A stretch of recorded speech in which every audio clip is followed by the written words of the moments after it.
Hi, love. I am so glad you're here. Thank you for being here. Starting this podcast feels a little bit like standing barefoot on the edge of something that's both sacred and scary. But I just know that this space feels so true, and I'm following that. So, welcome to Designed for More. And I'd like to start with what that phrase actually means to me.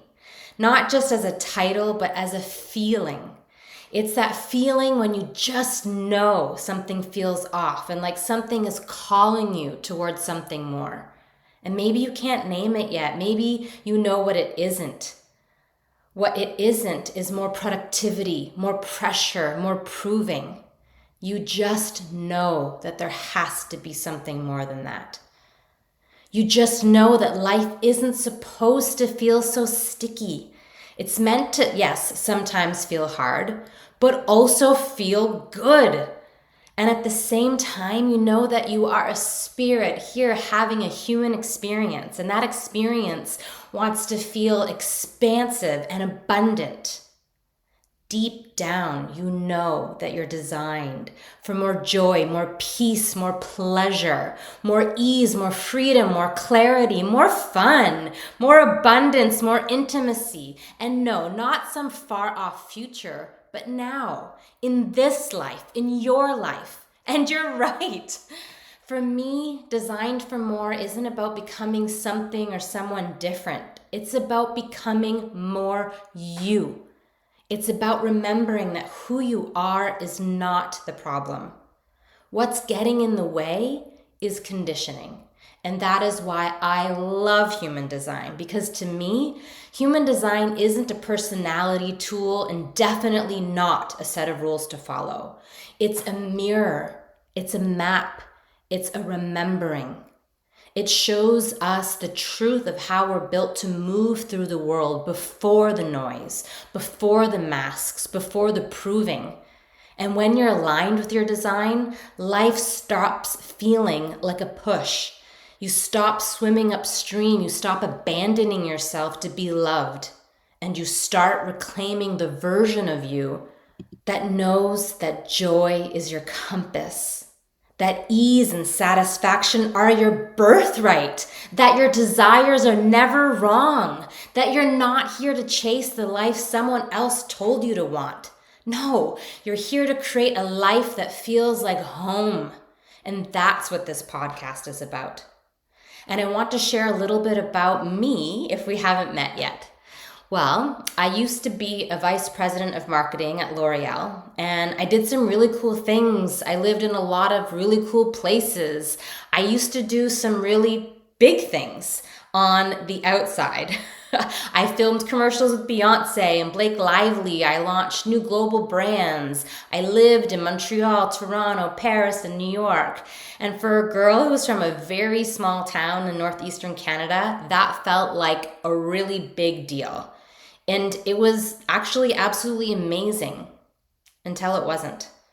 On paper, it looked like I had the dream, but inside, I was tired. I was successful by someone else's definition, but I most definitely did not feel free.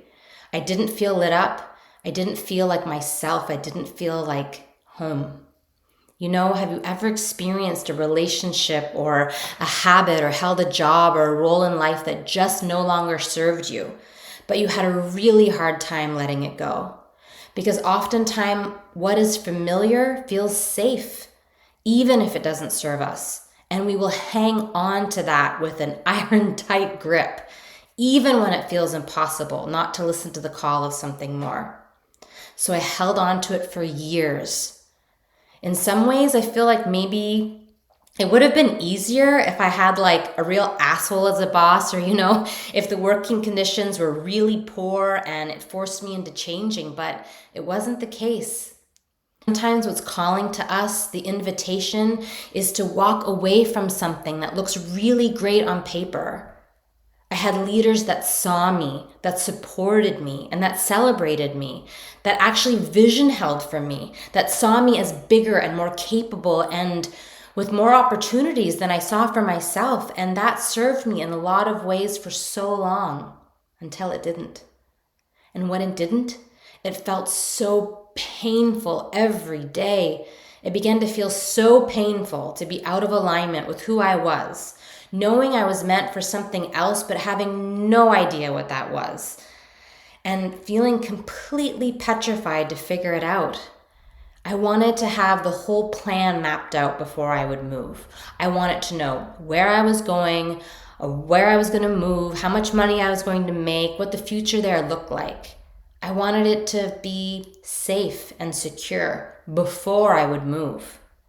And at the same time, I just knew that what the universe was not asking me of was to figure it out. It was asking me to feel my way forward. It was asking me to express and embody true faith, the kind where you move even and maybe especially when you only know what that next right step is. Your mind doesn't have it all figured out. You don't have the big plan. You actually don't feel safe and secure from the outside, but you feel held and confident and clear on the inside. So I left, moved my family to a small town in Eastern Canada, back to my roots. I resigned from my corporate career where at the time I was a CEO with no safety net. I was the sole income earner for our family, my husband and I, and our 3 kids, and our black lab. And it was, and oftentimes still is, scary, not only for me, but for my husband too, who had taken years as the primary caregiver to prioritize my career. I couldn't explain it, and it wasn't rational, but I just knew that this was my next right move, that I needed to take the time, however long I possibly could, to feel into what this next journey of mine would look like. I knew what I wanted to feel like, and I trusted the path that would contain that feeling would unfold.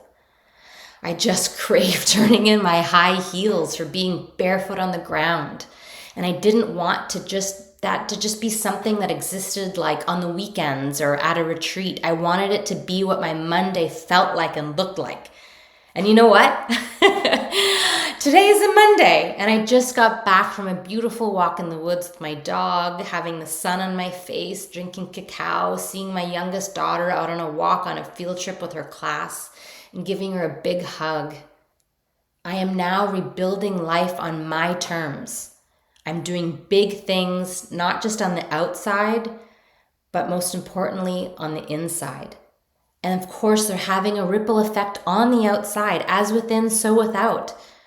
After being in a year of my personal year 7 in numerology, which felt very appropriate, of being very much an internal year, of getting to know myself better, of slowing down, of supporting my nervous system to get back to a baseline that was supportive of building capacity for myself to feel the things that I had not even consciously realized that I suppressed, that I had pushed down, and that I put a shield up for so long, and to instead build my capacity for my role as a mother to myself first and to my 3 children. The way that I wanted that to look and feel like for myself, for my children, for my husband, to build space within me to hold, for him building his business, to also prioritize his dreams. And through that process, I experienced a new level of sisterhood that I had never yet experienced, and it changed everything for me. Going from being vision held by managers to being vision held by sisters, having spaces where my nervous system was multiplied by every person in the room. My heart multiplied with the hearts of every other woman in the room, where I was seen and celebrated and connected to and felt intimate with both people I knew and complete strangers whose stories seemed to weave with so much repetition and knowing and connection that it almost seemed impossible. And in those spaces, built the fertile ground for a dear sister of mine and I to begin our women's circles, to begin hosting our own ecstatic dances. And that's when human design came in.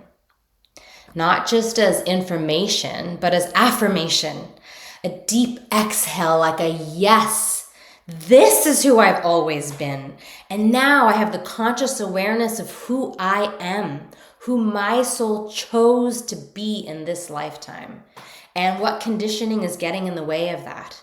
And now I have this support system and these tools, these very tangible, practical tools, and the spaces to put that conditioning down. And then that's where Julie by Design came from. Not as a brand name, but as a remembering that I want to live life by my design, not by default. I want a life that is mine, even if it's messy, even if it doesn't look as good on paper. I don't care. I want it to feel good. I want to raise my kids in alignment. I want to build offerings that feel like devotion, and I want that for you too, whatever it looks like for you. Maybe for you, it does look like a corporate career, and that's amazing. But maybe that corporate career can feel more easeful.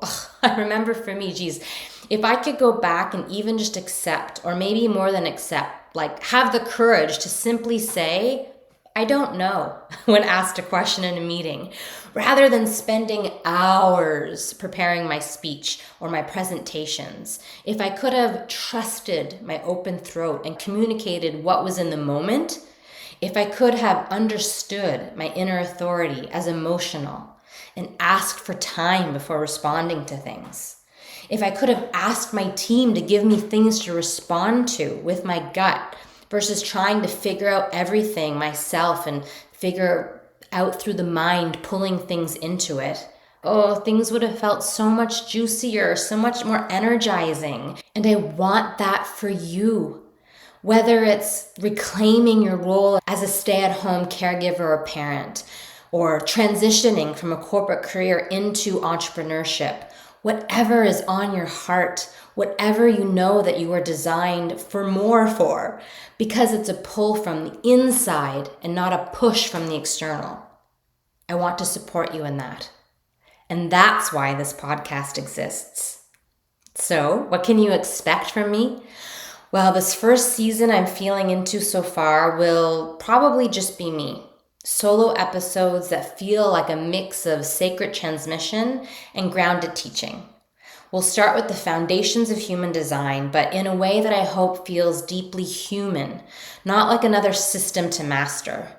We'll explore things like what alignment actually feels like by energy type, how you're designed to move through the world without forcing, and why your not self emotions are not failures, but feedback, and how to trust your inner compass again in a world that taught you not to. Later on, I'm feeling into bringing in guests, people whose stories are like invitations in themselves into more joy, more truth, more remembering. But before going there, I want to begin here with you, with your design, your body, your path. Because it's not about me giving you something that you don't have. It's about reflecting back what you've always known and maybe just forgot how to trust. So if you've ever felt like you were made for something more, but didn't know what or how to get there, or if you've ever felt like you've been efforting your way through life, or like you've been shrinking, proving, or people-pleasing just to belong, I want you to know that you are not broken. You were never meant to do it that way. You're designed for more, and I am so glad you're here.